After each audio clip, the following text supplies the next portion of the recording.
Helo, agus fáilte go trí seascad den program BBC Alba le bharrachd ana spòrs ag cria.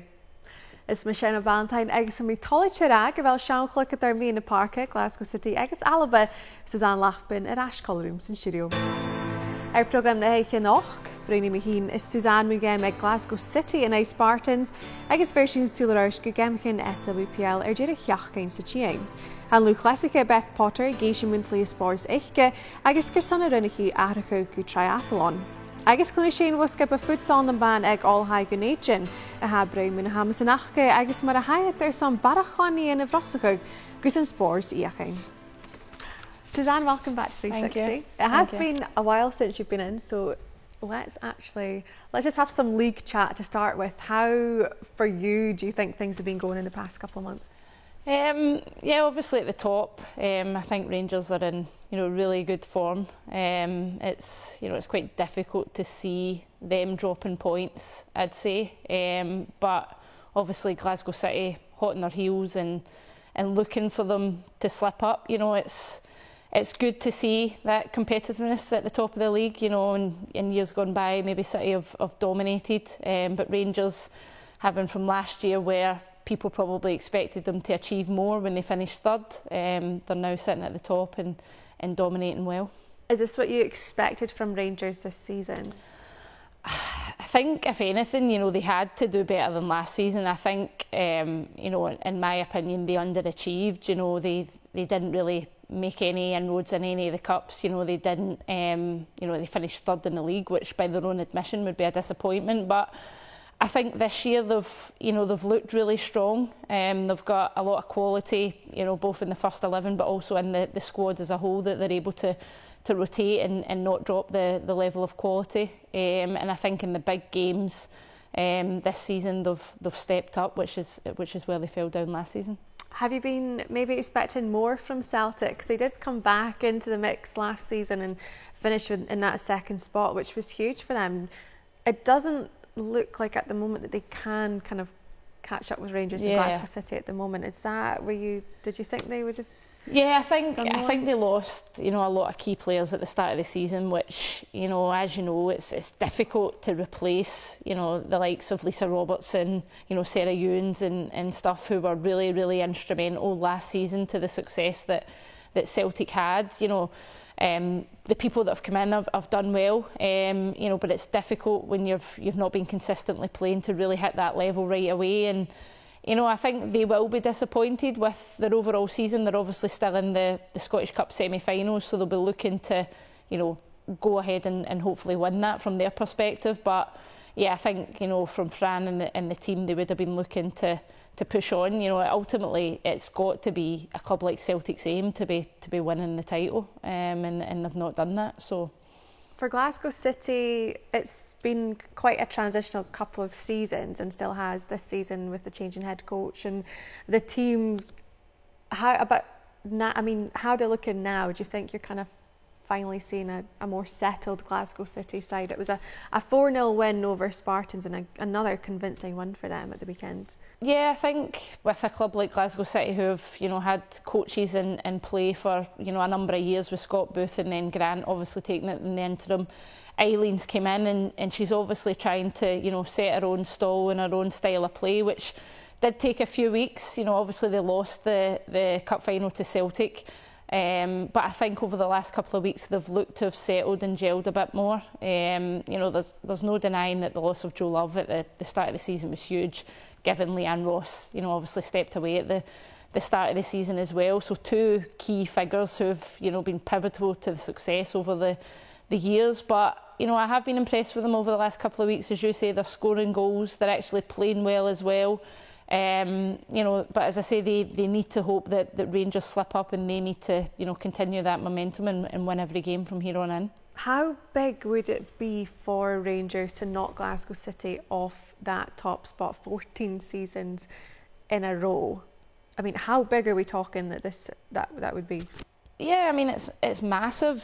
As Glasgow City have dominated for so long, and I think it has to be said they've dominated for so long without, the funding that perhaps Rangers and Celtic get, and you can't get away from that. You look at the the players that Rangers have signed, you know, how many ex-Glasgow City players are in it. And that's just, you know, what Glasgow City are up against. But there's no denying that Glasgow City have changed women's football. You know, they are the ones who have pushed for the funding that's now coming in place from the likes of Celtic and Rangers. And yeah, it'll be disappointing for the club if they are knocked off that top spot.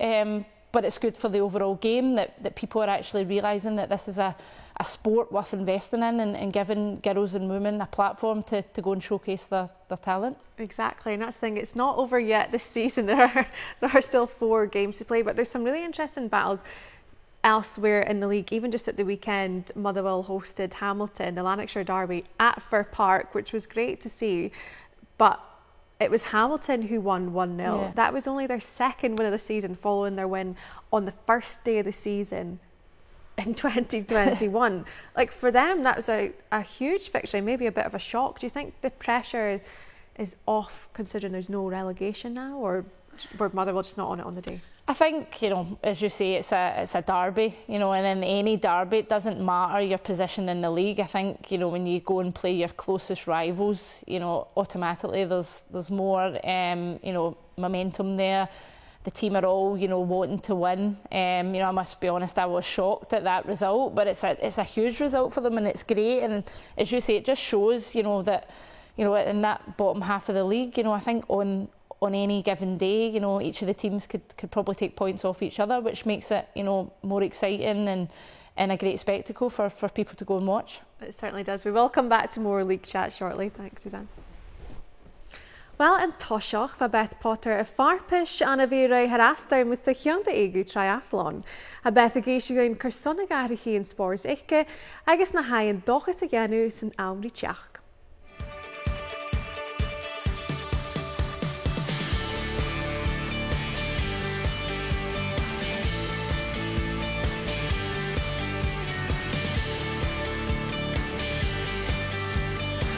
Get the bhith suas an na blianaige, nu the h-eadar-nàiseanta and spòrs. Gymal lua va Beth Potter a miscin yewing a share and the h-eadar-nàiseanta.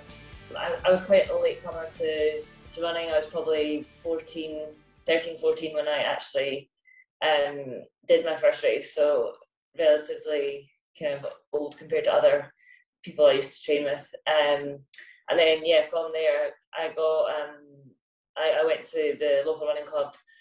And used to do it at school, and I was really lucky that one of my PE teachers was a big runner, so she, you know, encouraged me to join a club. And then from there, I was very quickly getting success. So within a year and a half, I'd already made my first GB team. So you know, I wasn't doing that in swimming. So it kind of began to kind of overtake the swimming, and I would do less swimming and more running, and just because I was finding success in it. And yeah, I think I always wanted to, my goal was always to go to Olympics, and yeah, so from a very young age. Ganiads go dúdaí gonna gemich in Olympicach and the Rio and the Davila Shishiachiach. Voich Beth nach ron spòrs a corta the Atiliach. Smash in Hyundai go spòrs illa, agus by your son and spòrs triathlon iachang.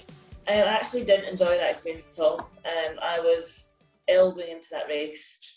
And you know, just really struggled off the back of it with just motivation and kind of just like didn't know what to do, was a bit lost, and I decided to go and yeah, do some change sports, move cities, and here I am in Leeds doing triathlon. It took me a couple of months to like really, you know, not get over it, but kind of just come to terms with it.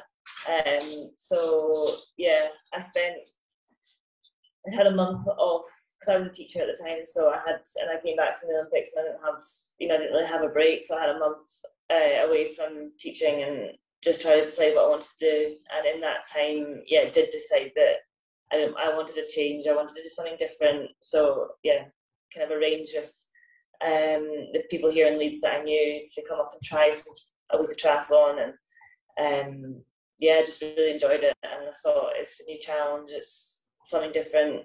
I can be a novice at something else, and yeah, and I think it was a hard decision, and it was bold and it was scary, but I think it's the best decision I've made, to be honest.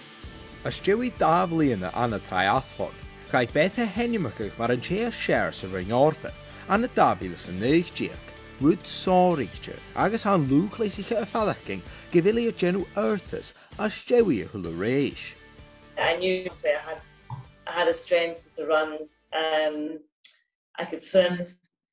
I'd never ridden a bike, so I didn't really know where it was at, and it hasn't been easy.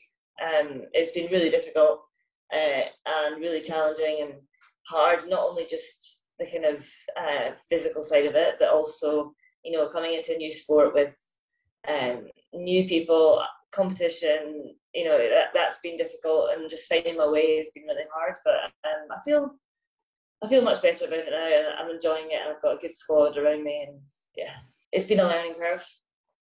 And I feel like I'm physically, certainly last year, I feel like I'm physically able enough to compete with the top girls. Like my swim, my bike and my run are in a really good place. It's more for me just getting that race experience, and that's something you can't really hurry. I've tried as best as I can this winter to kind of hurry that kind of experience along by throwing myself into training with a lot of cyclists and doing that this winter. But again, it comes from just knowing, having different plans for different race scenarios, and that really does come from racing. But I'm hoping that I've got a bank of knowledge from this winter, so I'm looking forward to. I've already opened my season, but officially opening it at the World Series later in the year. Airson grisiach va Beth a beachgachach an the BRI ag na Olympics an the Tokyo. A chai a nation on a hada a còmhla h-eadar-nàiseanta.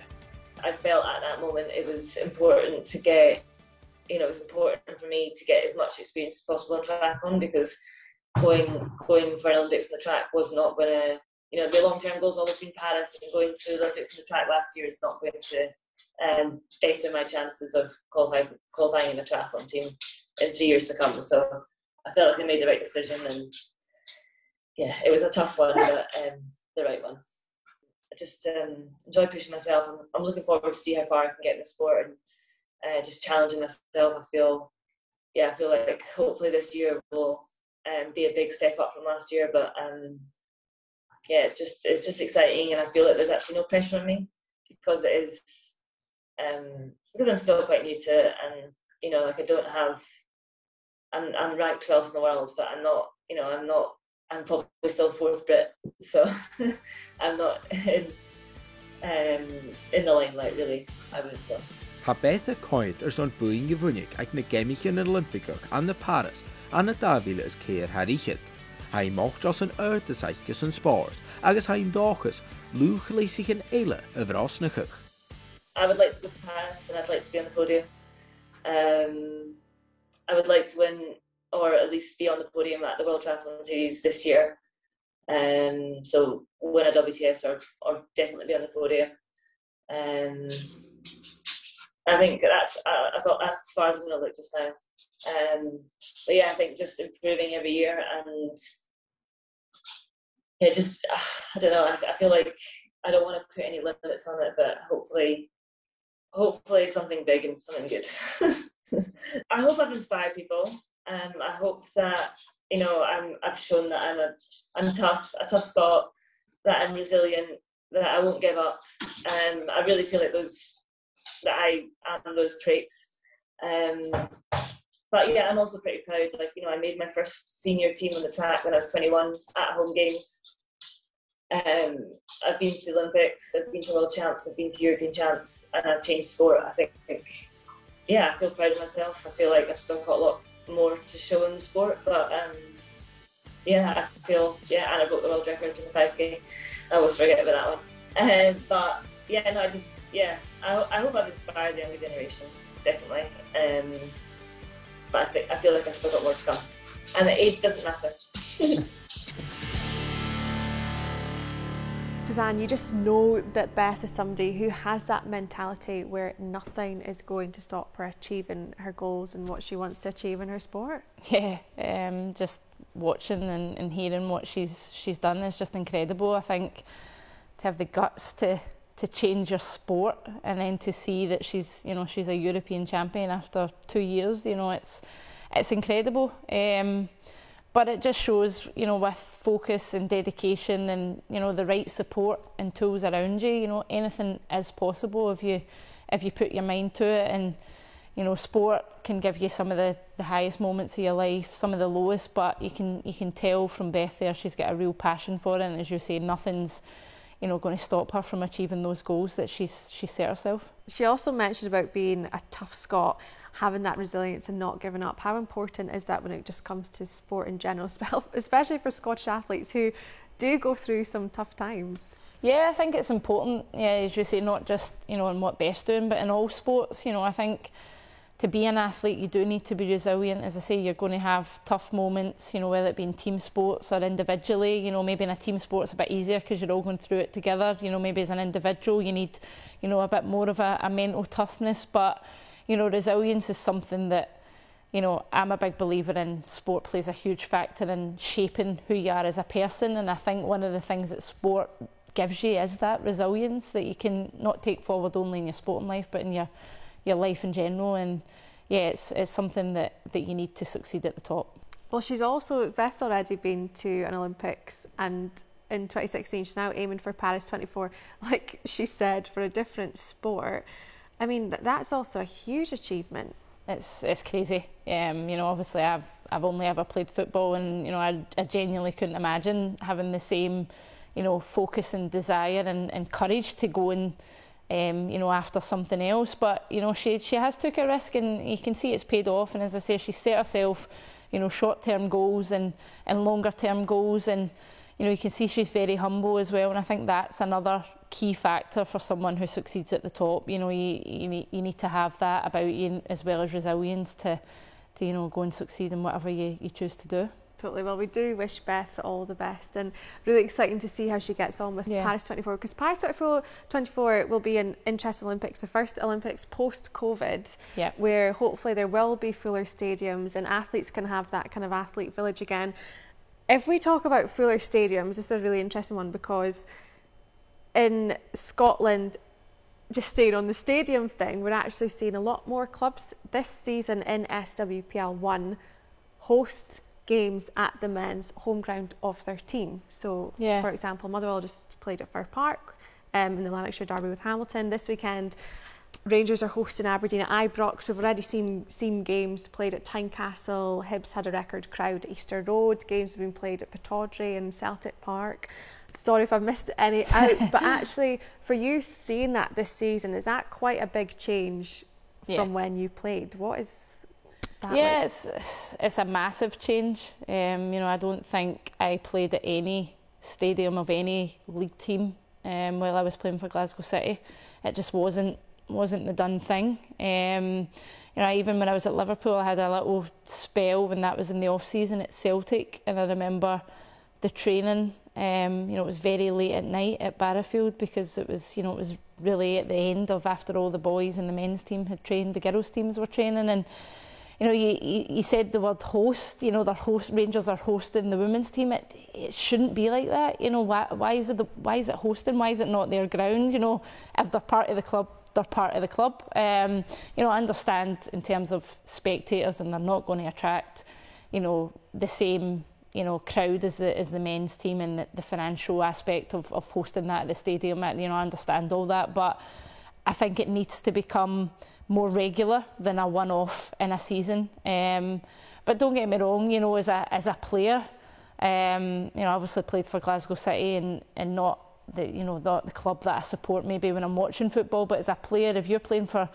you know, Rangers and you're a Rangers fan, it's a huge occasion, or Celtic and you're a Celtic fan. It's massive to go and play in that stadium that you recognised all over the world, and with your family sitting there watching. You know, it's something that the girls and the women deserve, because they are representing the club. So why should their games not be played there on a regular basis? You know, they need to start selling the game to the core fan base. And that's the thing, the appetite is there for fans. If we even just look south of the border in England, the Women's Euros final has already sold out at Wembley, 87,000 tickets. England have sold out their 3 group games, which will be played at Old Trafford, for, 73,000 spectators will be there. The appetite is there. people want to watch women's football in Scotland. Why are we not getting anywhere near that just now? Yeah, it's a difficult one to answer. You know, it really is. Like when as you say, those numbers are just phenomenal. You know, and it's great. Even, you know, when we've seen the Barcelona attendance the other week there as well, and you know, the highest in men or women's football. You know, and it's incredible, and it's a sport worth watching. And you know, we need to get away from the comparisons with the men's game. You know, no one does it in tennis. You know, no one does it in other sports. So why do we continuously do it in football? It is going to be different.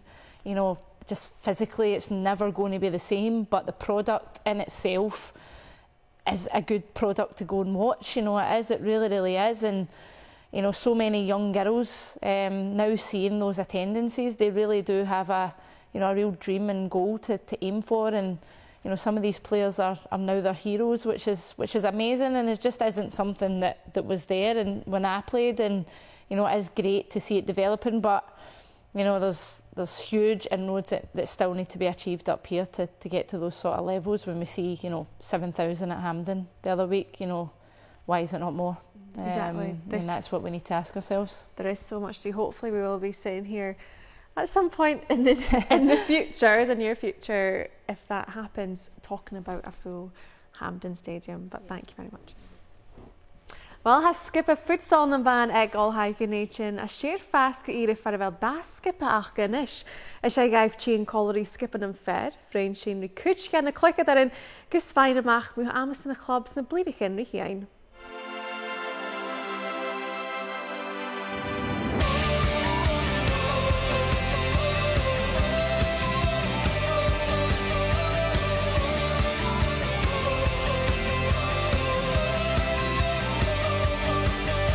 SWPL futsal me bhon ag spòrs ha Oilthigh Dhùn-Èideann skipa futsal a chluich agus hat it is mór a dhéanú bhon a h-eadar-nàiseanta. Right from the very beginning, we started off, there were two teams. There was a first team and a second team, but the differentiation is it's a first futsal and a second futsal, so there can be players from the ones, the twos, the threes football team involved in either team, and at that level of enthusiasm is just it's kept it right through. We've got some other players down today because we've got a cup tie coming up and people can't make it, so they're down to maybe fill in key places. I like it to work with the football because all the skill sets to me are very similar. They're different rules, but you've got speed of thought, speed of movement, communication, and there are skill sets that are transferable. So I think the more that it can be grown, and I think there's a possibility, potential to grow it further at Edinburgh. There's just an issue of space that it is only helpful to both sides of the game. Hanna cluiche in idir dói glán an a bhí a fáin an chom futsal í a hain. Leis a thula dinge a gobad còmhla gus aice spòrs bhharrachd a hocal. So I joined in first year, and we already had two teams, so that was good. I was part of the second team, and then this year I got promoted. So I've been playing for 4 years at Edinburgh University, and I'm now part of the first team. I really enjoy it, honestly. I think it's interesting because obviously every year the team changes quite a lot. So we get new players, we have players who leave, and it's a different environment every year. But I'm really, really happy with the teams we have this year. Everyone is super welcoming, super friendly. We're all really close to each other, not only through futsal, because we travel a lot, you know, we have socials, we have so many things going on, but we also all play football together, or some of us at least, so it's really good. Honestly, I was just kind of looking for something to join, I think, and something to kind of give me some structure. I didn't do a sport in the first semester of uni. I think I really, really missed it, and I played football most of the time before, but I thought futsal would be something different to try. Being inside would be nice, and yeah, that's how I kind of met everybody through this. It's been amazing, honestly. It's been genuinely one of my favourite things about being at uni, and one of the things which I think I would miss most afterwards. I think there's such a sense of togetherness, and we see each other so much, and everybody is really passionate about one goal. So I think it's been amazing. Bhún gadit, hanach na bodanich the chéile in the fifth. agus hat an doch is gebith sin brosnachach do chluinnidh gus futsal íochain. I think it's vital. I think it's how we're going to grow futsal, and it's how we're going to keep growing this club, because we've got so much potential. And so I think if we can start girls playing when they're younger, then that's going to help feed into that. And I think just for the future of the club, it's really, really important. I think it's just a huge step in terms of just recognising women's futsal, and I think the men's futsal club has only just that's kind of in its early stages as well, so I think it's an exciting journey for us both to come together, and I think it's going to give futsal a big name, and everybody who's worked on it this year has done fantastically. So I think it's just recognising it as its own sport, and we're not just an offshoot of football, we are our own thing.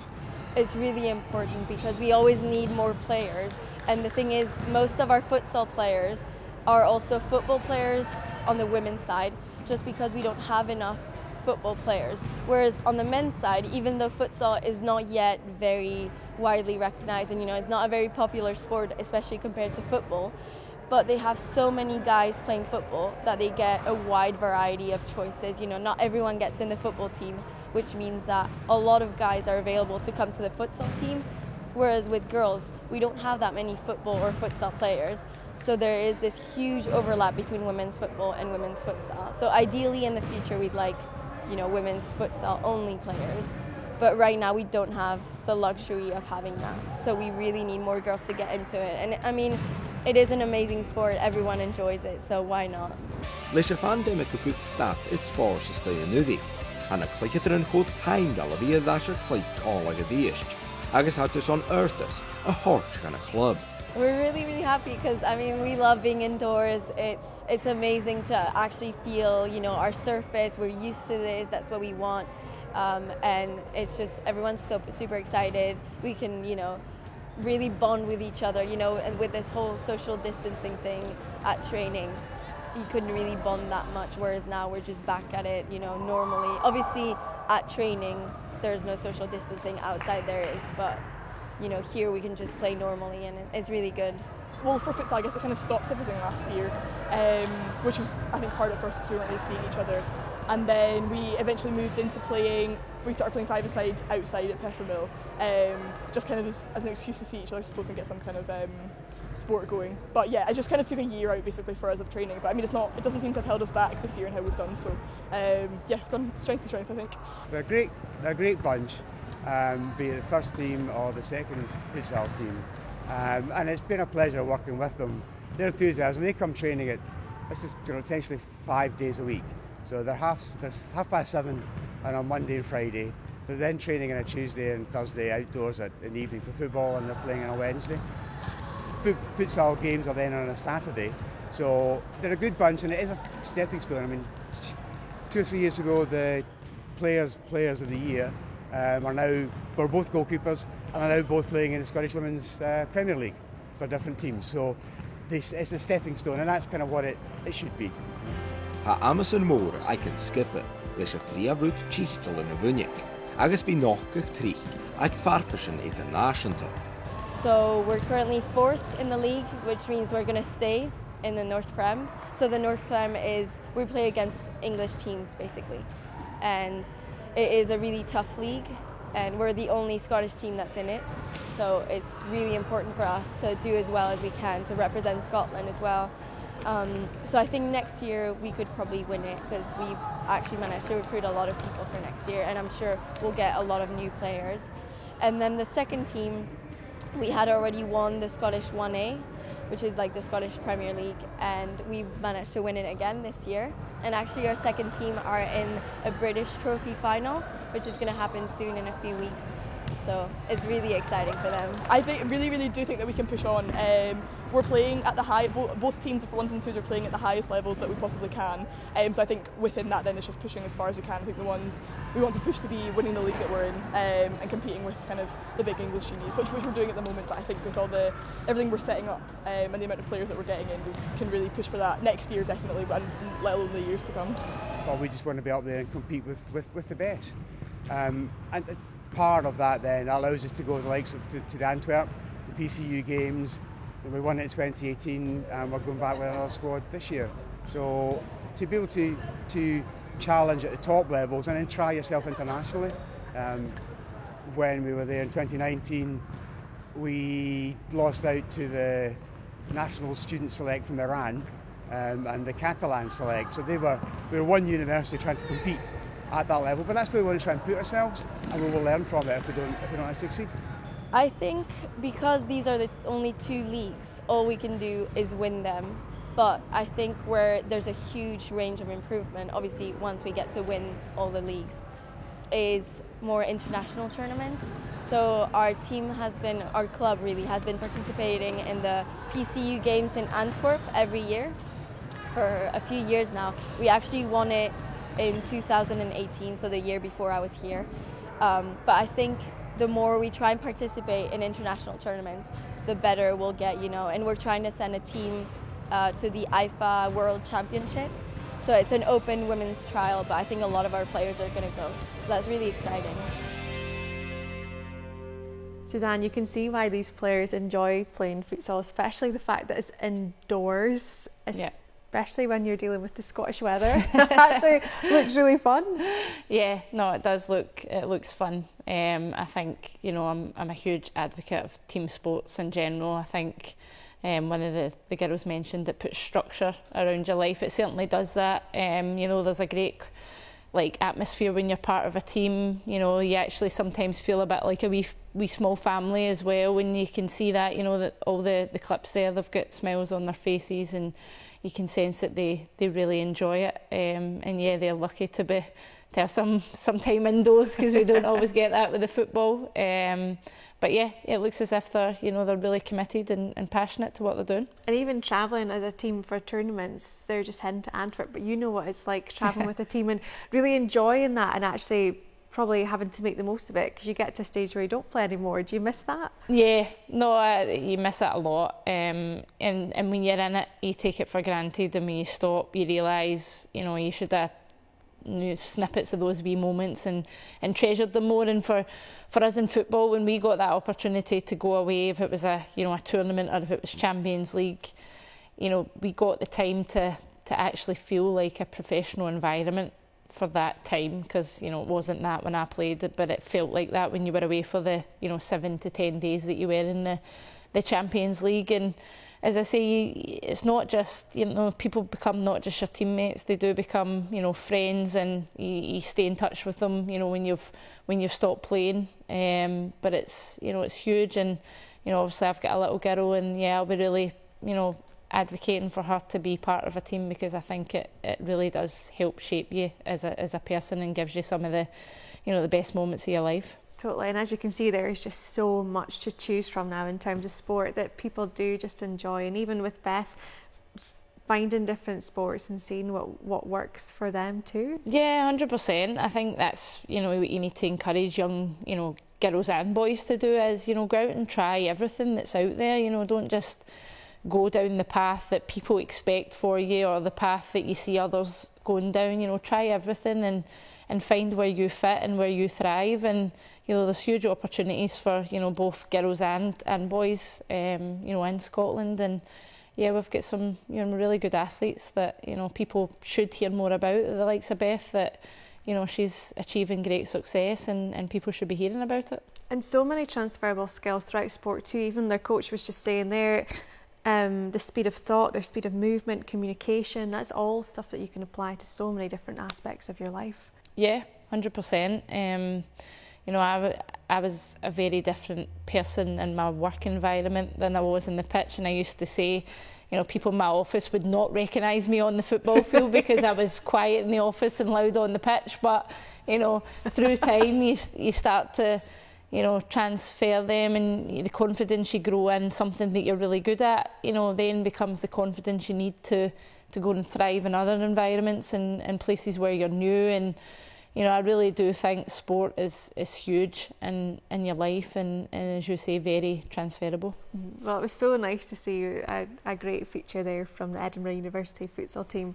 But we do just stick with football now, and looking back at the league, SWPL 1, things are kind of hotting up towards the end of the season now. As we were kind of mentioning the first chat, Rangers, or even the second one too, Rangers are playing Aberdeen at Ibrox. And then do you think kind of the heat is on them now?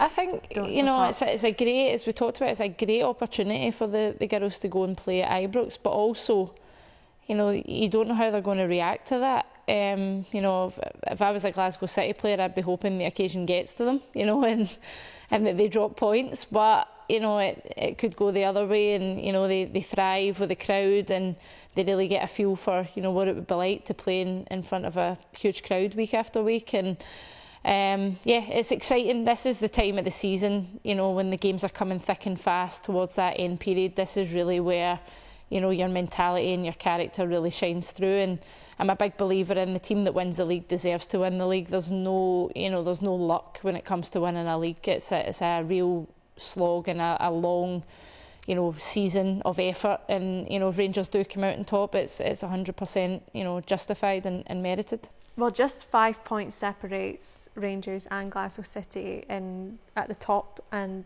Glasgow City in second. Do you think it could come down to that game on the 8th between the two sides of May? Well, it's Glasgow City need to win it, you know, that's 100%, and they are looking for, you know, favours elsewhere. It has happened, you know. I remember when I played and it was very tight with us and Hibs, and, you know, you'd always be looking for the results when you needed it to go their way. But if you're Rangers, you know, and you've performed as well as you have this season, you know, they'll be looking to that game to go and cement their place as champions.